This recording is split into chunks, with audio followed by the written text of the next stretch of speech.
Bună, dragilor, și bine ați venit la o nouă citire. De această dată te invit la o analiză generală, în cadrul căreia vreau să văd ce mesaj are tarotul pentru tine în acest moment, dar și în viitorul apropiat, din momentul în care tu vezi această citire.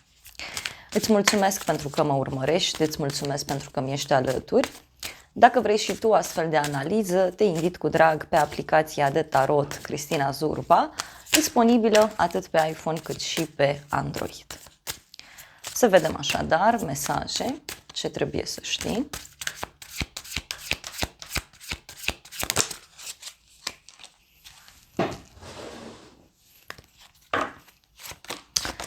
Ok. La baza pachetului avem un 9 de monede, steaua, turnul. Este un moment aici de revoluție în viața ta. Vrei să faci revoluție, vrei să dărâmi tot ceea ce nu este bun. De asemenea, văd că ești într-un moment în care te gândești serios să fii autentic, să fii sigur pe tine. Mai văd aici, bineînțeles, și o conexiune cu zodia Vărsător pentru unii dintre voi. Mai poate să însemne și o nouă sursă de venit care apare. Dar ce mi se pare interesant este că 9 de monede înseamnă independență financiară, înseamnă încredere în tine. Ești într-un moment în care, așa cum am zis eu, vrei să faci revoluție. Da? Vrei să faci revoluție.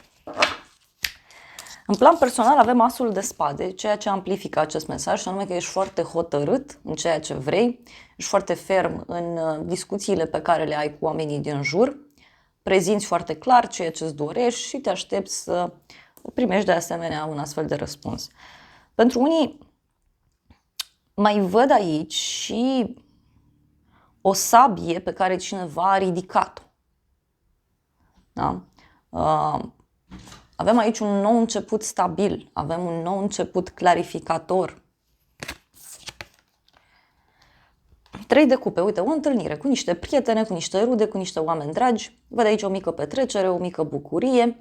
De asemenea, văd aici că în urma acestei vești e clar că ceva se rezolvă în viața ta și apare o mică bucurie.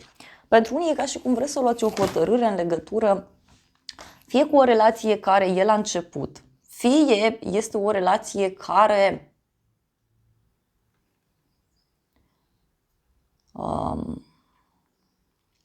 e mai mult așa neserioasă, să zic, da? Vă iubiți, vă distrați, da? Discutați unul cu altul, dar cam atât. Da? Hai să vedem asul de spade ce spune.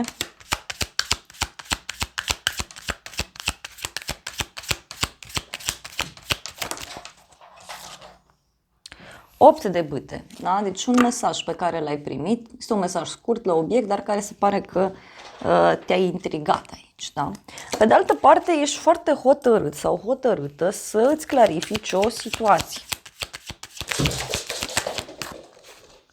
Regina de cupe, o legătură aici cu o zodie de apă, rac, scorpion sau pești, dar ce mai văd eu este că te afli într-o perioadă în care poate te-ai împrietenit cu o persoană nouă, poate să fie o femeie sensibilă, cu sufletul deschis, o femeie iubitoare, dar poate să fie și un moment în care îți conștientizezi emoțiile, da?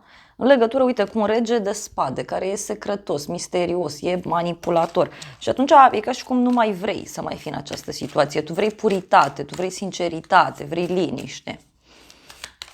Hai să vedem mai departe. Da? Avem judecata. Deci, uite, te revezi aici cu niște rude, cu niște prietene. Dar mai văd aici și o hotărâre mare care se ia în plan personal.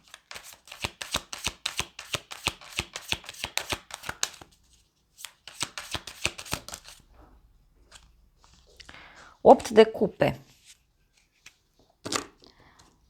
Poate este ceva aici care se amână, dar ce mai văd eu este că această întâlnire îți poate face bine, deoarece poți să dai la spate ceva ce nu te mai împlinește. Da?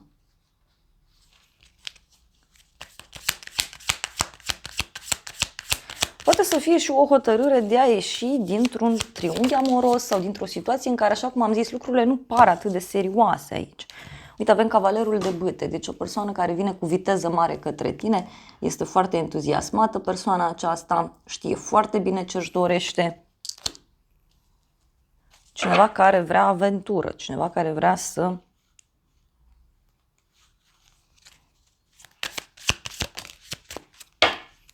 se bucure. Regina de spade, cavalerul de monede. O legătură pentru unii cu o zodie de aer, mai văd aici. Gemeni, balanță, vărsător. Poate să fie o persoană rațională, cineva care lucrează cu mintea și persoana aceasta, uite, îți poate aduce un pachet, un cadou.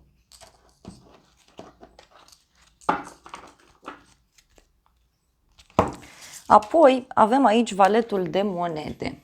Studiezi ceva, analizezi ceva. Valetul de monede înseamnă că te afli într-o perioadă de noi începuturi din punct de vedere financiar sau profesional. Poate faci niște activități noi și atunci trebuie să studiezi. Mai văd aici o persoană mai tânără, o persoană cu mintea deschisă. Și avem 5 de monede. Na. Poate să fie o veste care apare aici legată de zona medicală, dar pentru unii poate avea legătură și cu cineva care, nu știu, își dorește să lucreze singur, singură.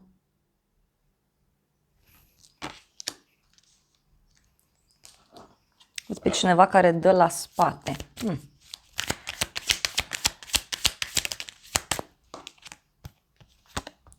Cavalerul de cupe, împăratul, o legătură cu zodia berbec. Poate să fie aici cineva din jurul tău care ar vrea să te cunoască mai bine. Poate un șef, poate un coleg, un client, poate o persoană undeva sus pusă. Omul ăsta este un șef, este hotărât, știe ce vrea. Și poate te studiază mai bine. Pentru alții parcă tu studiezi această persoană.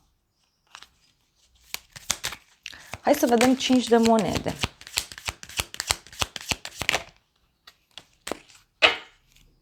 Uite, avem faetonul, pajul de bâte, 2 de cupe. O legătură cu zodia rac. O persoană de la drum, da? Care, știu eu, vrea să se întâlnească cu tine sau care vrea să facă drum către tine.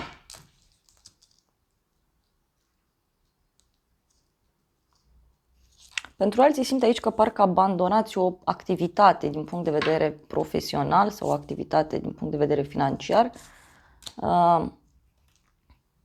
tocmai pentru a vă întâlni cu cineva anume. Avem un triunghi, deci vei avea de luat o hotărâre aici. Uite, avem un triunghi, o alegere, o relație încurcată și avem libertatea, a fi singură, a fi singură. Unii e posibil să alegeți aici să mergeți pe cont propriu într-o situație în care nu vă mai simțiți mulțumiți, împliniți, dar ce mi se mai pare interesant aici este faptul că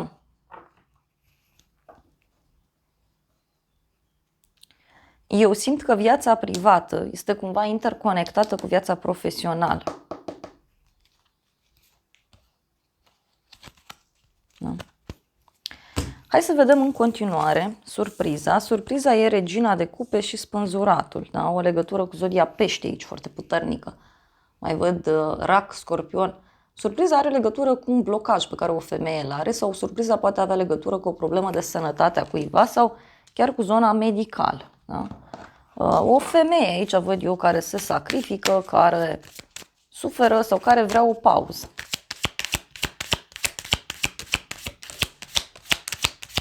Magicianul, deci regina asta de cupe este foarte ușor de influențat sau este o regină de cupe care se simte manipulată, trădată. Uite. Este o regină de cupe, da, care se simte manipulată, trădată, care are legătură, uite, cu regele ăsta de spade, despre care ziceam eu că e viclean. Și e interesant că a apărut regele de spade, regina de bâte. Deci, surpriza vine de la o femeie, da, care fie are 2 inamici, fie femeia aceasta îți poate da o veste în legătură cu ceva ce nu-i place, ceva ce nu-i convine. Că e clar aici cineva care manipulează. Da? Poate să fie o femeie rănită. Uite, poate ești tu, da, și ai o sensibilitate mare și începi să conștientizezi fie că o relație e toxică, fie începi să conștientizezi care sunt persoanele poate nepotrivite. Pentru alții poate e vorba de o prietenă, da, care trece printr-un moment complicat, fie în relația sa de cuplu, fie în general.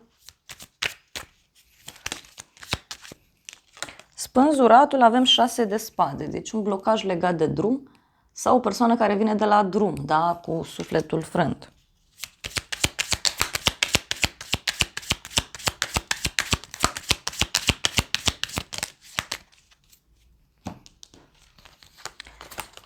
Avem 4 de monede, justiția, asul de spade.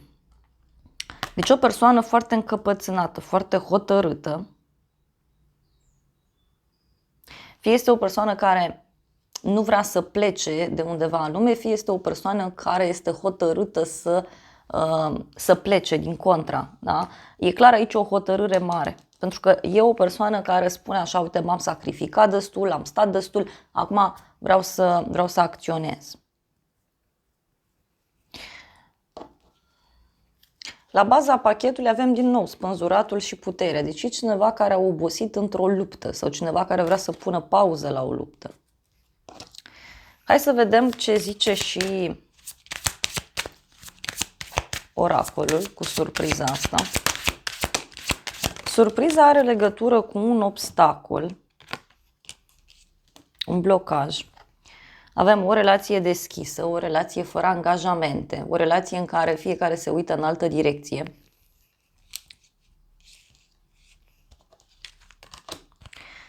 Karmă, relație toxică, noi oportunități, suflet pereche, a fi singur și avem și o femeie cu părul deschis la culoare.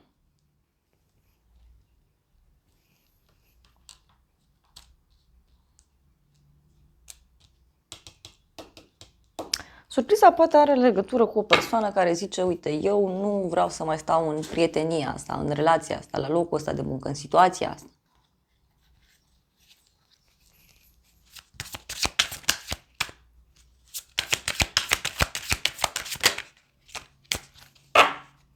Avem așa, o regină de gheață, este o femeie foarte sigură pe ea, este o femeie rațională, da?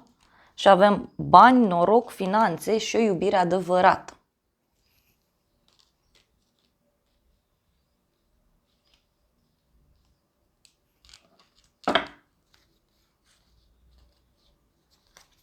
Deci tu aici e clar că primești niște vești, da? Poate femeia asta se ocupă cu banii, poate este o persoană sinceră. Și avem aici un bărbat tânăr.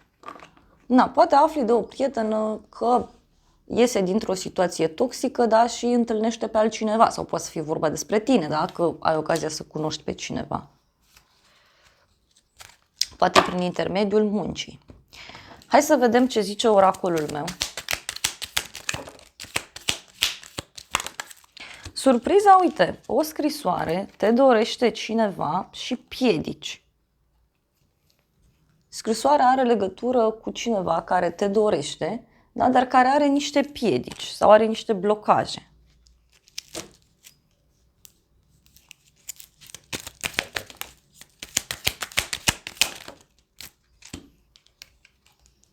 Avem bucurie mare, cineva dorește să te revadă.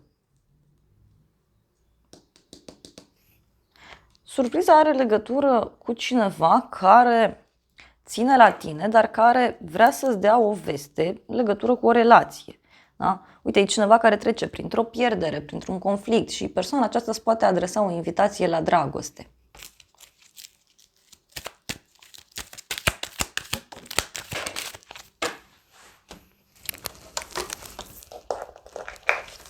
Avem așa, noutăți plăcute și întâlnire. Surpriza are legătură, uite, cu o întâlnire pe care o ai, poate cu femeia asta și care îți dă niște vești bune, aș zice eu. Poate îți dă niște sfaturi bune. Hai să vedem ce zice oracolul.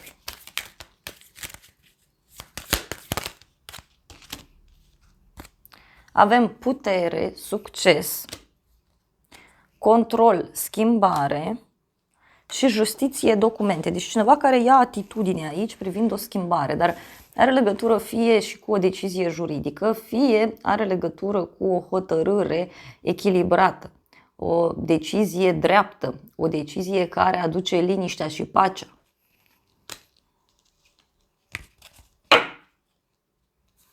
Avem un dușman, un inamic, cineva căruia este teamă.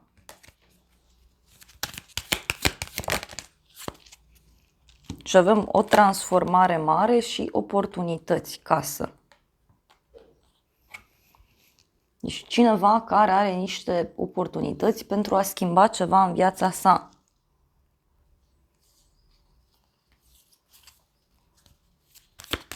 Cred aici că are legătură cu această persoană care trece prin niște conștientizări puternice. Uite, avem stabilitate, creștere, noroc, bani. Deci e o hotărâre mare aici care se ia pentru cei mai mulți dintre voi.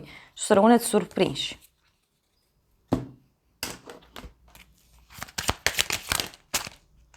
Avem o împăcare, chimie, deci cineva care se întoarce din trecutul tău. Sau o situație din trecut care revine în viața ta.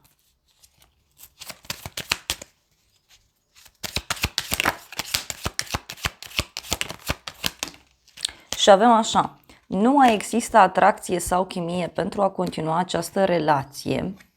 Și avem aici o decepție, deci cineva care poartă o mască falsă.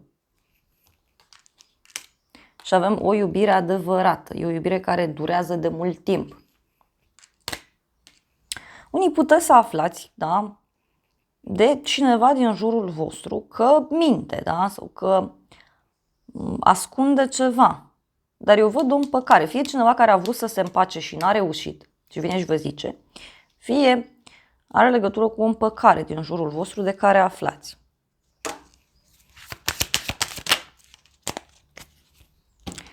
Și avem așa, probleme în familie, deci iubirea ta se vindecă atunci când îți rezolvi și problemele cu părinții. Cineva care face eforturi aici foarte mari, dar îngerii zic așa că totuși e timpul să preiei controlul asupra vieții tale și să te eliberezi dintr-o situație complicată.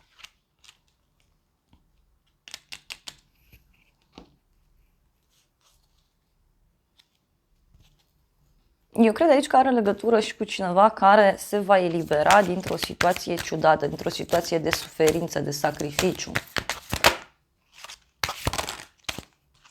Și avem așa, prietenie, cuplurile de succes sunt buni prieteni. Calea pe care o vei alege depinde doar de tine, spun îngerii. Și avem așa, renunță, câteodată să renunți este necesar. Și manifestă foarte clar ceea ce vrei să vină către tine. Eu cred aici că voi veți afla de cineva care renunță la un sacrificiu. Sau lucrurile pe care le aflați vă vor determina să renunțați la ceva. Pentru că avem aici iertare. Iertarea eliberează tensiunea. Și îngerii zic că dragostea poate să fie după colț. Doar că trebuie să schimbi tu direcția drumului pe care mergi.